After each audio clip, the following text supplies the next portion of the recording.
Welcome to Positive Philter with your host, Philip Wilkerson, a podcast that focuses on friends, family, health, and career, with a little self-help along the way. Please join me in this journey for self-improvement, and I hope what I have to share will make you a better person, thus making the world a better place. I hope you enjoy the show. I hope you enjoy the show.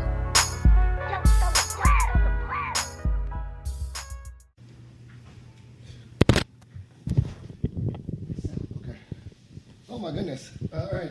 Well, hello, people of the world. I think this is Philip Wilkerson. I need to know my name. I'm here. Let's start it again. I'm going to just cut it out. Hello, people of the world. This is Philip Wilkerson. I'm here with Haley Parker, a good friend from high school, and we're at the Virginia University of Integrative Medicine, and we're doing a live, kind of video podcast here about alternative medicine and just all kinds of things. But before we get started, Haley, just tell the listeners and, I guess, viewers who you are. Thank you so much, Philip. It's so good to see you. My name is Dr. Haley Parker. I am a licensed acupuncturist in several states here in the USA. I work as an acupuncturist, I work as a professor, and I work as the Director of Clinical Operations here at VUIM. We say VUIM for short because it's quite a mouthful. I've been a practicing acupuncturist for over 10 years. I have transitioned into higher education because my passion is in advocating for the profession and having everybody understand the benefits of acupuncture and what this can do for not only your healthcare regimen, but also for the betterment of our population and our health as a whole in our country. Now, I know you since high school. I don't think we had any aspirations of being doctors and all that. And I knew you was a rock star athlete. When you were, in your high school days being an athlete, did you ever think about a career in medicine or take us through that? Because I was when I found out we reconnected, I was like, wow, Haley's doing big things. But thank you. I did not see this in the crystal ball. Yeah. Well, and I thought the same for you. And I was like, oh, your podcast famous? Wow, Philip. And I met his beautiful children and wife, and it was awesome. It was one of those moments. People ask me, did I grow up thinking I was going to be an acupuncturist? And the answer is no, not at all. In fact, the path chose me, and I feel very divinely guided into this mission. But my athletic career was actually something that brought me to find acupuncture. I was a diver, a springboard diver, 1 meter and 3 meter, from high school on through college. And after college, I had such severe injuries that were being managed throughout my college days, and nothing would take that pain away. Plus, just as we are, we're really not symmetrical as human beings. And so there were certain joints and crinks and cracks that were holding more tension than others. And after college, I was actually working with my grandfather in his aviation business and doing a lot of manual labor that flared up my injuries so bad. He was the one that took me to my very first acupuncture treatment. And I thought, oh my gosh, he's crazy. But I was like, oh my gosh, he probably wants to get me to stop complaining and just, complaining about pain. And really, doctors could only give me so many options: pain pills, some stretching, which of course I was already doing. And so I thought, well, what's the worst that can happen? It could take my pain away. And so I went, and the doctor changed my life. So I ended up working with that doctor part of that summer, interning in his office. It innately made sense to me. I ultimately wound up going to school, and it innately made sense to me. And fortunately, I was given this gift this lifetime of helping people understand there is something that they can do for their health and ultimately take their health back into their own hands, prevent those injuries from happening in the first place, mending and getting your body to heal from the inside out, and ultimately now being a speaker for the medicine to try to get people to understand that there are many alternative therapies that can work in conjunction with your current regimen to help give you the best quality of life. And do you remember that? I remember now that's what I thought it was lacrosse, but I remember seeing you do dive practice. Because I was a lifeguard, and I was watching y'all do that thing. Yeah. You remember that? Yeah. Well, yeah. It was at GW Rec Center. It was crazy. So what made I was going back because you already jumped because I knew that it wasn't connected to your major. So you went to UVA. I went to UVA. But you studied religious studies and anthropology. I did. Which now kind of ties into maybe that spiritual piece. It does. So I have always been one that has a lot of questions, and I always am very curious for answers. But yes, in my undergrad education at UVA, I studied religious studies and anthropology, and I fell into that as well. My dad was always questioning, Haley, what are you going to do with that when you graduate? and as a very supportive father, he was making sure I was happy in life, right? But he also wanted to make sure that I could pay my bills one day. day.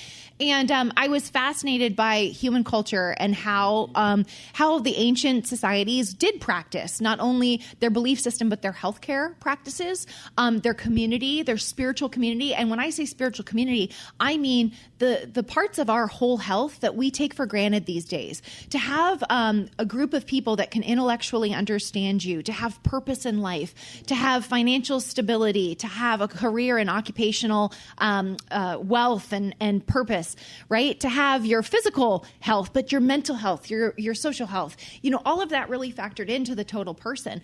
And so by studying that undergrad, it made so much sense when I started to study East Asian religions, Indian religions. I was studying Buddhist religions, and I never really thought about acupuncture at that point, but I understood that holistic aspect of what health and human existence should look like based on the tradition. My primary concentration was in Christianity, and my secondary concentration was in African religions, tribal religions, including Islam, and how really the universalism of all these different faiths had these aspects of health and wellness, and how that spiritual health very much factored into that. So ultimately, when you fast forward and you look backwards, it makes so much sense of how acupuncture fits into that. And my dad was so relieved that I had a career path. Yeah. Right. So you said that, like, even in your classes, did they talk about acupuncture in one of the aspects of your religious studies class? So it was mentioned, and equally on that other side of the major, I was anthropology, and so in shamanic practices or ancient medicinal, like wellness type aspects of study and culture, we had exposure to traditional medical disciplines, but never were we going down into that rabbit hole of the poetry and the symbolism of Chinese medicine. And what's so cool about that is when I continued my studies into traditional East Asian medicine, those universals that still make sense today. So 5,000 years ago, before the Chinese had discovered this medicine originally, they didn't have x-rays or microscopes to know what the nervous system was or the circulatory system was. But they knew that there was this circuit board of energy that ran through the body. Thanks to modern technology, we now have microscopes and these x-rays and these MRIs and digital imaging to where we can identify the different like fascia and the connective tissue and the bones and how the neurology starts to interact with like the peripheral nervous system, and we can understand what maybe the ancients were trying to say thousands and thousands and thousands of years ago, even passed on from an oral tradition before that we were really able to study the anatomy of what we're doing today. So the overlay is really powerful in the ancient system and the wisdom that they still understand better than we probably do today, but how our Western medical world is able to overlay and explain that to our society and how we can use that tradition to help our population today with their health and wellness. Now, also, correct me if I'm wrong, didn't you also like go on a cruise and or on a boat and travel the world? I did. That was kind of self-seeking, but I was an acupuncturist. No. I thought that was connected. It totally was. Okay, so, good. I thought I was about to say. So it was my wanderlust. As far as I love traveling and studying different cultures and different people, and I was so lucky to be an acupuncturist there. No, keep going. On the ship. So I worked for Princess Cruise Lines for 5 years. I did 7 different tours around the world. And the beautiful part of that in my personal education of health and wellness and studies of culture was that I could work on somebody from all over the world. And we all came with very similar pain, similar problems, similar patterns of when you have physical ailments, how much that affects your mental, emotional well-being, how that affects your family, how that affects, your overall enjoyment of life, of being able to go on a cruise, to go see, the place that you've been like saving up for your bucket list to go and see. And so ultimately when I was there and I was working with people, so much of what I was doing maybe wasn't even verbal, but it was this transfer of energy and this transfer of understanding and being in that moment, having empathy, being centered on that patient's concern and why that was important to them. Because what we don't remember is that, not everyone's definition of health is the same. Someone's definition of health can be, I just want to go through the Panama Canal and see the Panama Canal. Someone's definition of health is, I just want to be able to enjoy my husband's 90th birthday, right? Or someone else's definition of health is, man, I really want to be able to play basketball with my kid, And so when you sit there and you're like, oh gosh, I never really considered that I take for granted my health until I don't have it. But what someone else's version of health and quality of life is might be very different. And we have to take into account all of that when we're really considering the person. That may or may not have been communicated with English, right? Because I was working with people from, Europe, down in South America, they speak English in Australia, but, all over the world, and how that we're really so much more alike and we're so much more human than we realize. And when it comes to health and wellness, ultimately our bodies are trying to heal themselves. They just get stuck. And if they have a little bit of support and a little bit of help, they typically know how to reroute and redirect. So my exposure on the ships really gave me that ability to see those universals yet in another layer of my own personal education. Yeah. And so one of my follow-up questions here is, I think we said Eastern medicine, right? And I think I would assume you present as a white woman. So how was that to be like transition learning about East, West? And can you talk a little bit about being in those spaces, like when you started studying, were people like looking at you skeptical and say, why are you here? Think about the cultural aspect of just our American identities in those spaces. That is a fantastic question. Actually, you're reminding me of something. So when I went to school, I was one of the younger people in the next generational wave of acupuncturists here in the USA. And so when I graduated, I already looked really young. And so people were asking me, oh, am I a real doctor? Right? Because, there is that point in time where you sit there and I'm like, I don't know, I'm still having this imposter syndrome that I really just graduated from school. But then secondly, some people did come up to me and go, oh, but you're not a real Asian doctor. And I thought to myself, and I thought to myself for a second, because at first I would feel a little hurt, but I just want to help you, And then I thought about it and I'm like, but for them, they've never really had that exposure. And to them, they would think that this is a traditional medicine passed down through a family lineage. So maybe I wouldn't have that same compendium of knowledge. Well, then I started to get a little smart aleck and I was like, well, is your pediatrician a child? I don't know. I don't but I started to understand what people were saying, because sometimes we're saying things and that's like the meaning is connotated a little differently. So ultimately, it turned out to be a privilege in my career, because a lot of the times we have these practitioners who have this amazing wealth of knowledge, but they might not connect with the same population base that someone else may connect to. So a colleague of mine can reach a whole nother level of patient than I can. And part of my gifts as a practitioner was that I was able to take this tradition and I was able to try to comprehend it as an American woman and be able to now relate it back to, wait, how does that make sense to me? And how can I communicate that to make sense to my patient? So with that, especially here at the school, we try to teach our students that all of their past lives are really helping them to build their own practice, and the way that they can communicate to their patients, they're going to reach a different kind of patient than maybe their student colleague, and vice versa, right? So we're all given this gift, we're all given this calling, and how can we help more and more people with this medicine, and understanding what brought us to the medicine and how we can continue to preach the healing that our body innately has in itself. Yeah, one of my another follow-up questions is, now we talked about the skepticism of your fellow colleagues. What about the skepticism of clients? You were my first acupuncture, to be honest. I had the dry needling. There's a difference. Maybe you could explain that difference between dry needling and acupuncture. But what about that skepticism of this is real medicine? I've never been to an Eastern integrative medicine center before. Does it really work, kind of thing? Sure. That's a great question. So ultimately, I think there is so much research out there, and there has been so much of a movement of people recognizing the power that they have in their health and in holistic healthcare. My colleagues in the medical world, to many people's surprise, most medical doctors, dentists, cosmetic surgeons, spinal surgeons, pediatric doctors, all of them actually, when they find out that I'm an acupuncturist, they want to pick my brain and they want to learn how we can work together on helping to stimulate the body to heal from the inside out. Doctors recognize that their job is in their line of working with a patient. Say a podiatrist is going to work with feet, but they're going to refer to an endocrinologist, or they're going to refer to an ENT for something going on in the head, ear, nose, and throat. So we all understand that we go into such specialized versions of medicine, but yet we still need technicians that integrate and help the body to make sense of all of our other prescriptions. While my colleagues and counterparts are biochemists, typically they're going to be working with the body and using pharmaceuticals to maybe stop an infection or help with acid reflux or give them painkillers to help ease the pain of sciatic, they are going to send them to me to help tell the body how to heal, where to heal, and rehabilitate it so it can help heal from the inside out and the outside in.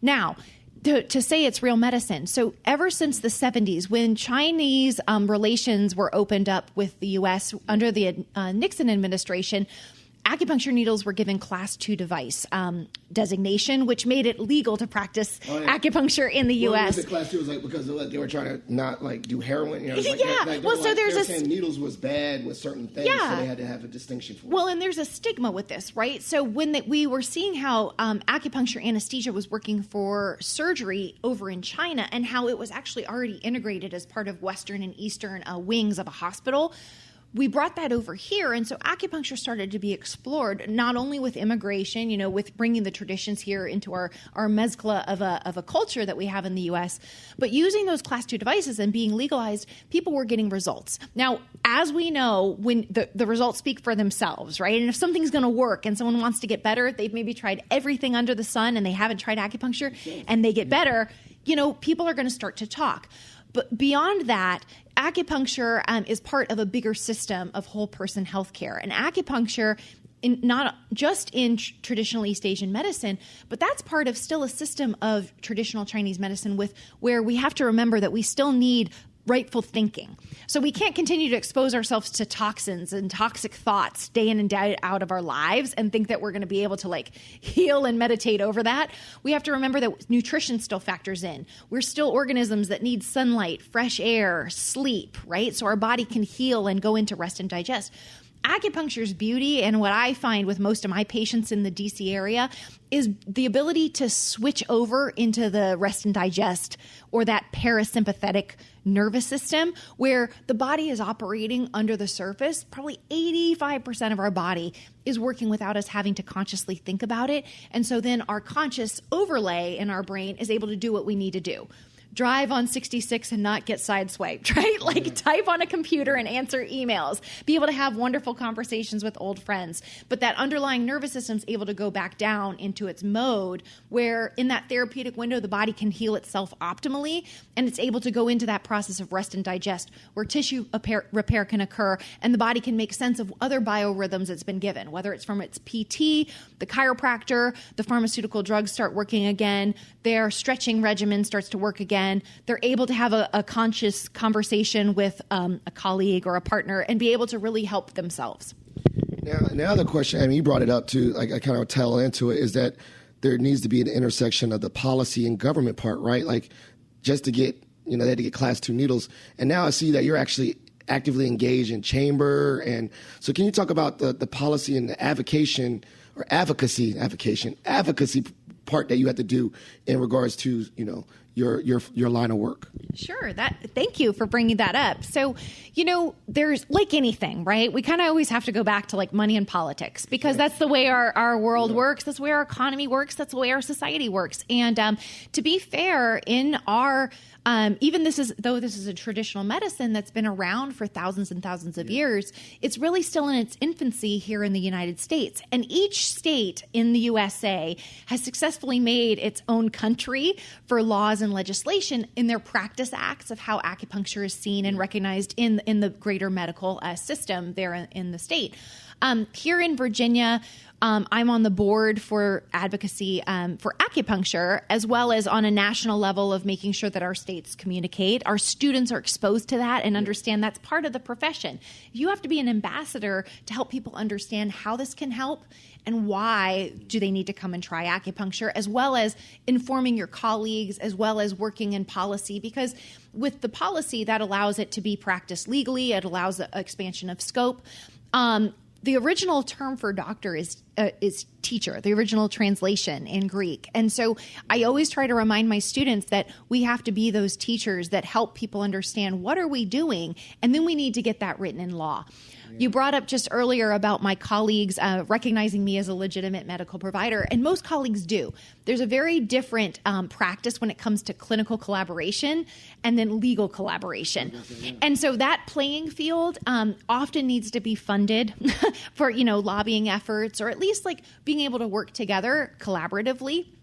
Clinically, I don't think anybody has a problem working together. I like working with all medical providers. I really enjoy learning from other medical providers, and I hope so vice versa. But when it comes to a legal landscape, it usually takes numbers of people lobbying for a certain movement, whether it's a national bill to have Medicare cover acupuncture. What are the data points that you need to when you lobby to say like this works, should be covered by Medicare? What are some of the points that you need to say, like, advocate for, because or the proponents or the opposition of what Oftentimes it's cost savings, and with preventative type medical services, we usually are not going to make you money, but we're going to sure as heck save you a lot of money. And if you consider being the patient, from the patient point of view, we're going to save you a lot of like backache, both figuratively and literally. We're going to save you on that runaround, and we're going to give you the ability to enjoy your quality of life and whatever definition that would be.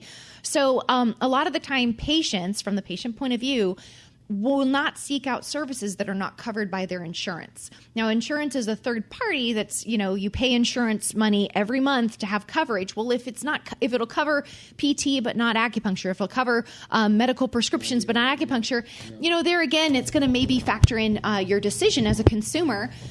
From that bigger level, how do you lobby those insurance companies? Well, it's supply and demand, right? We learned that in Economics 101. Well, how do we have demand? Well, people need to want to have acupuncture. They need to ask for it, right? Testimonials and stuff. Testimonials. And I think at this point, there's no doubt in most people's mind. They maybe don't want needles, but they never had our little acupuncture needles. Yeah.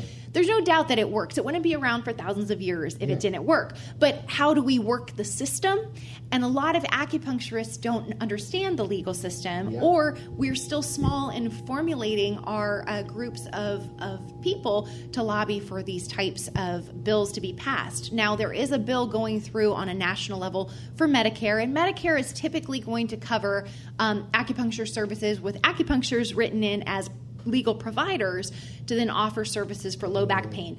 What's so interesting, and I found this out at a conference just recently, is that the acupuncture industry here in the United States is a $600 million industry. But with a passing of a bill where Medicare would cover acupuncturists and recognize acupuncturists as legitimate providers, just for one code, which is low back pain, we would be a $7 billion industry overnight. And there would not be enough acupuncturists to meet the need or that demand for treatment. Now, with that, acupuncturists want to help. I don't think any doctor in any medical discipline goes into medicine without that deep need of wanting to help others, right? We have that service orientation.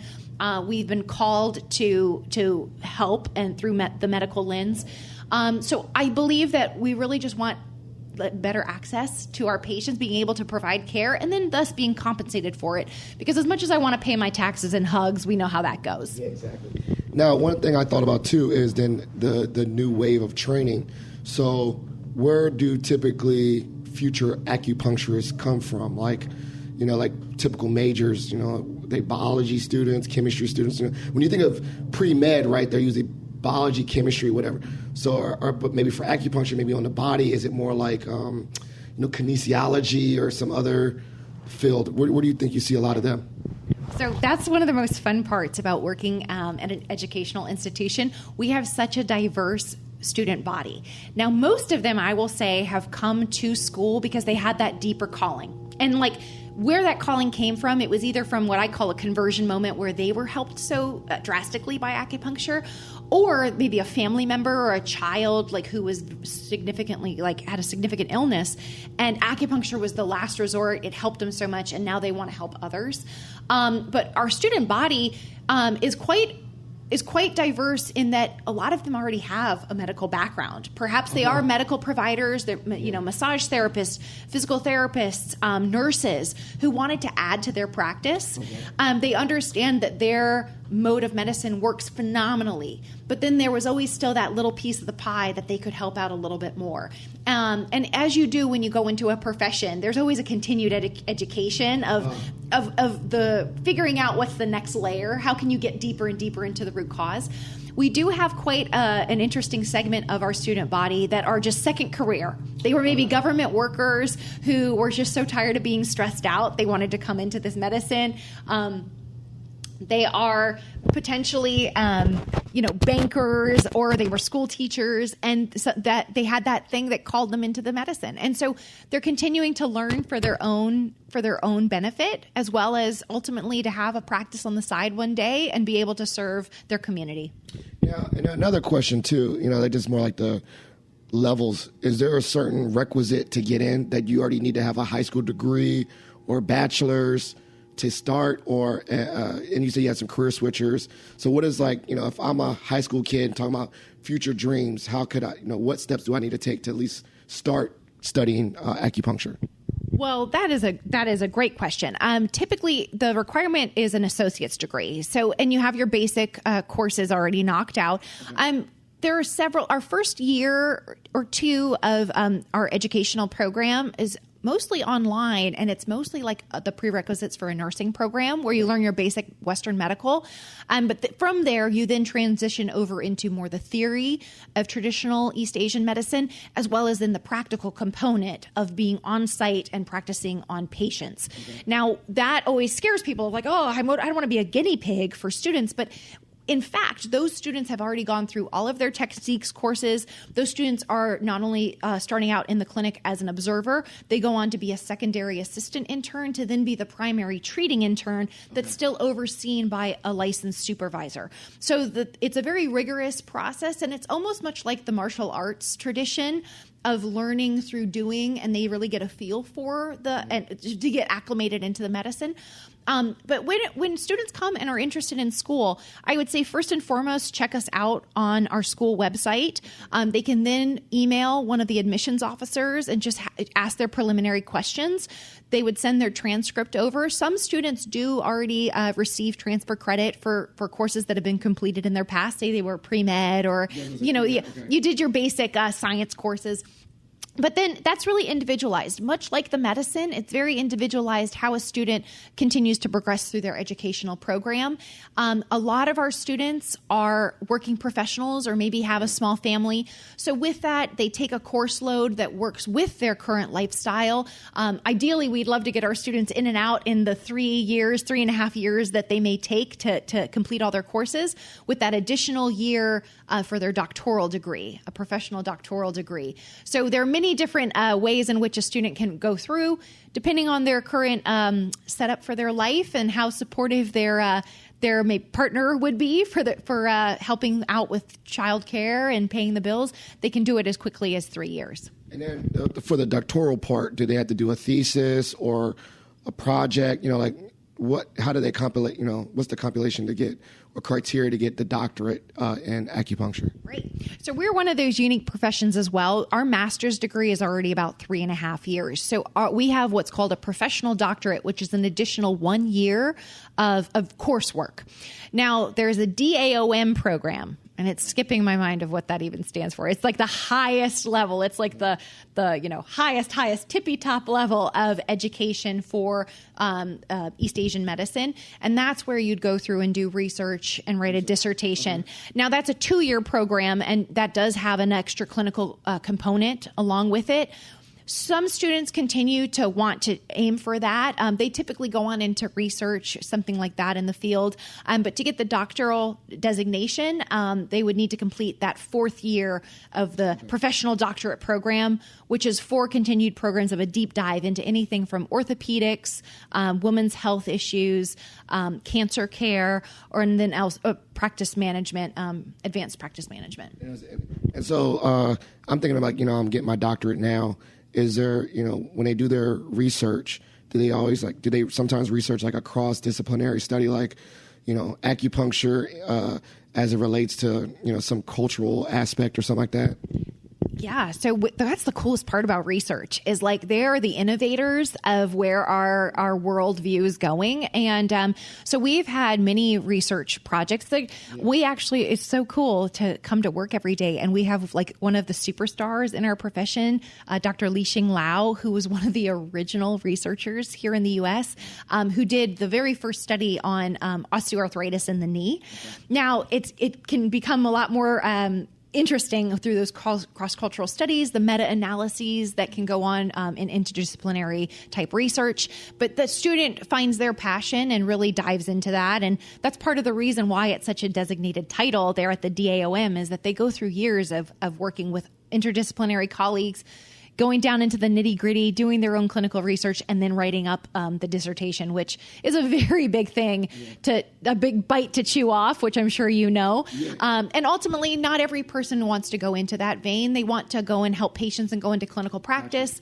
They maybe want to go into education. Maybe they want to go into advocacy. So that's the beauty of our profession is we have so many different styles of practice. We have so many different avenues for really going into helping the profession. And that's where we try to be the hub for students to find their calling and refine it to really give them a laser beam light of where they'd like to go next. And what do you think, put on your crystal, you're looking at the crystal ball, you don't put the crystal ball on your head, but looking into that, what do you think the next 5 years of this field and this study is going to look like? You're already talking about growth and all that stuff. Like, what are some of your thoughts for the future? Yeah. So, if I put the crystal ball in my head, I'm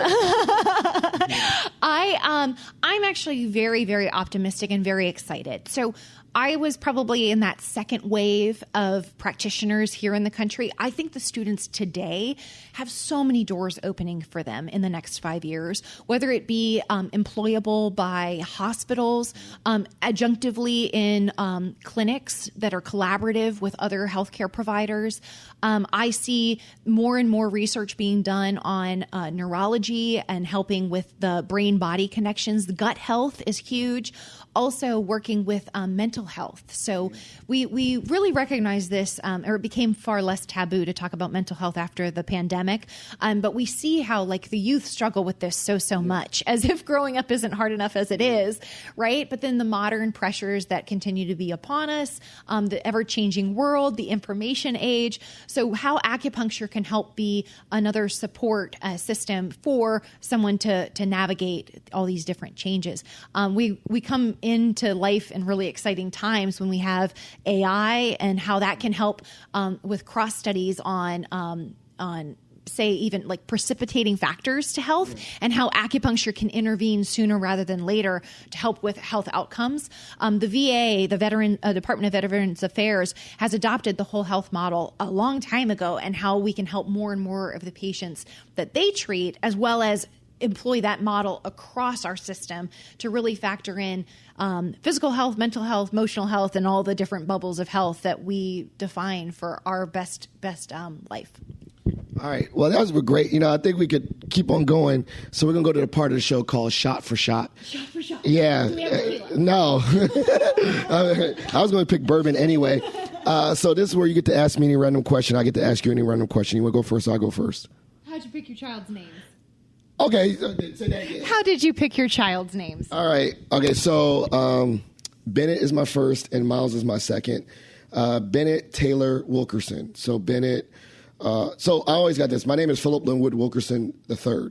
I did not go with Philip Linwood Wilkerson IV because I thought that was kind of, or just like, yes, pompous and elitist and just sound like royalty or something so my dad was disappointed about that. But also I blame my dad because my dad never gave me a nickname. Like no one ever called me Trey or anything. Like I'm Phil or Philip. My dad was Big Phil. I'm Little Phil. So that was already off the table. Like I was not naming him Philip. So when we thought about Bennett and Taylor, we wanted to respect my mother and my mother-in-law's family because, like when women, they lose their last name, I told my dad, you already won. You got 2 Wilkersons, whatever. So the Bennett is after Joan, like she's the Bennetts somewhere there. And Taylor is after my mom. That's my mom's mother's maiden name, Estelle Taylor. So we did Bennett Taylor Wilkerson. Now for Miles, the Miles really didn't mean anything. His name is Miles Jeffrey Wilkerson. So Miles, I just liked the name Miles. We liked it, like Miles Davis or something like that. But Jeffrey is named after Jeff Kirsch, my father-in-law who recently passed away. So we did Miles Jeffrey Wilkerson as ways to kind of like honor people that didn't, like Jeff was like, what about me? My name's not in there. Joan had her name. My mother got her representation. All the grandparents did. And then my dad's like, what about me? It's like, you got Wilkerson. You won all of it, right? All 4 boys are Wilkerson. So that's kind of that. Miles Jeffrey Wilkerson, Bennett Taylor Wilkerson. Awesome. Can I comment on that? Yeah. I love how you respect the ancestry, because something that we, I think, do a really poor job here is honoring the tradition and where we came from to be here today. And so much of who we are all those struggles we went through, or all the things that our family has gone through that has made an imprint on us and really orients us on where we need to head and how we imprint on our children and how we continue to like make an impression on the world. Well, I mean, my dad always impressed this. So he says, when you die, you don't take nothing with you but your name, right? And so names are very important. I think one exercise I like that you act at, like we always, we do icebreakers, but one thing I was always saying, is there something special about your name? And then people be like, oh, no, my name's just something like Jessica. But I say, why? And everyone has a story to their name, whether it's their family or some random, combination of a name they put together. So I'm glad you brought that question. I got to tell you one more thing. So okay. give me the microphone.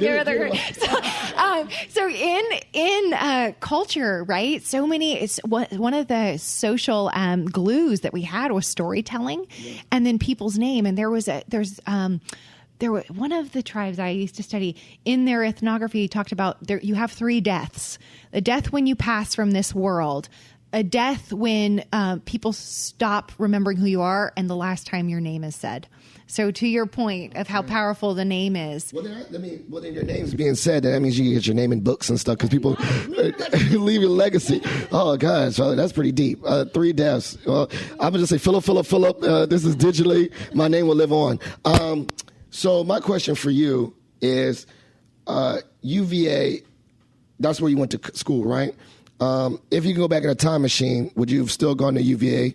Or the second layer of this, if you also would have went to another school, would you still have studied religious studies and anthropology? I love that. Wow, that is a great question. So, I made the best decisions for myself at that time. And I don't know if I could go back in time had I thought any differently. Time is so precious, and it's the one resource we can never get back, right? So I often do think now, where I see how precious time is and how I wish I had more time to go to the gym or walk my dog or spend time with the people I love. I often think back of like, man, how much time we waste. And even if it's just send a little quick text to say, hey, I love you, or, do a little part-time study or self-study, read a book on biophysics and, quantum physics or something.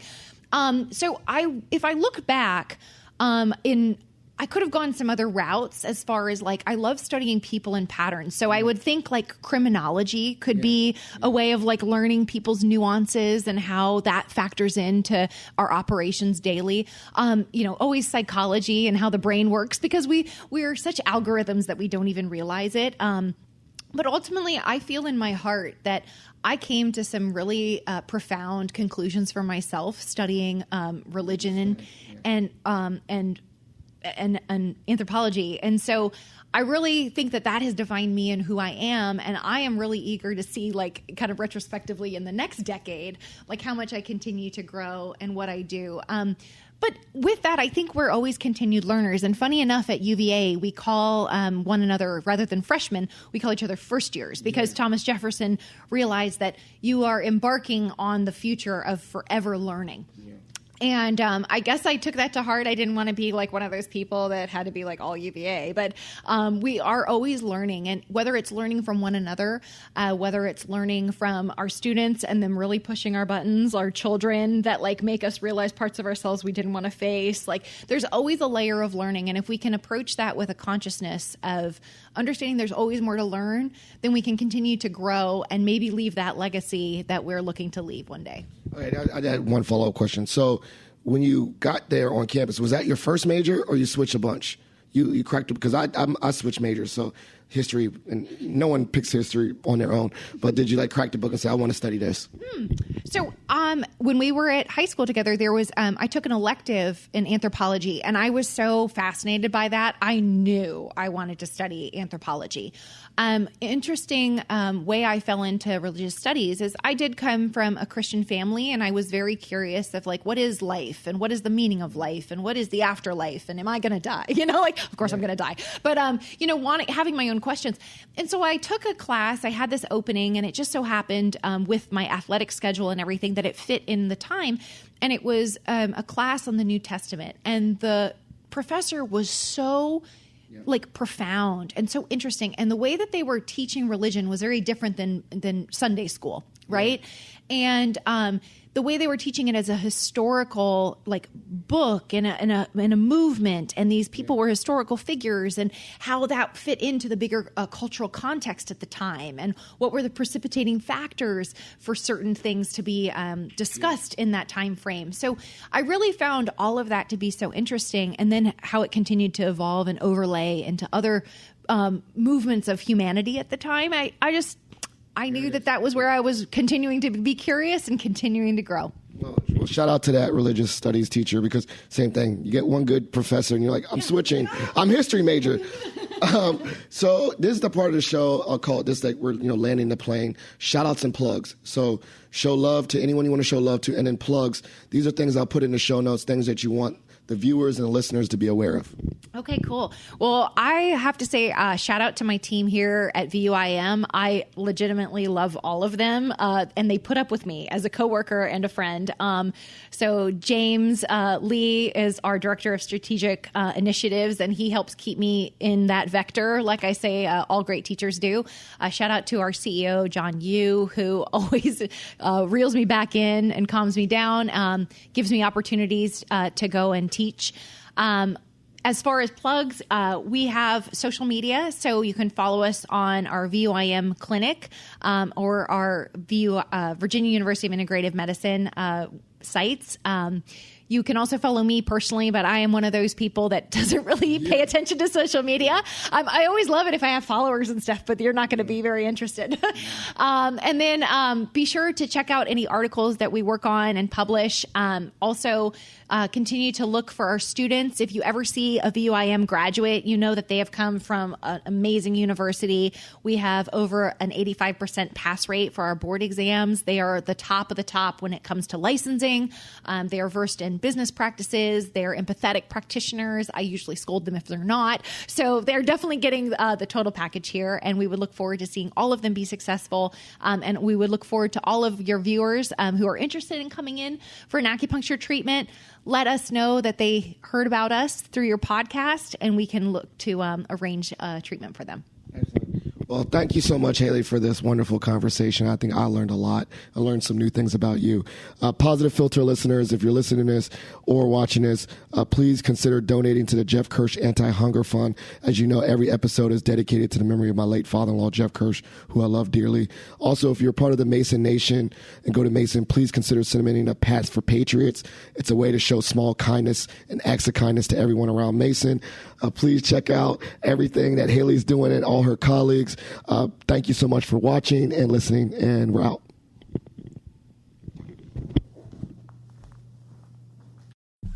Thank you for listening to Positive Philter, a podcast that focuses on family, friends, career, with a little self-help along the way. If you enjoyed this podcast, please share it with your family and friends, and like the Facebook page, Spreading Positivity of Movement. Thanks for listening.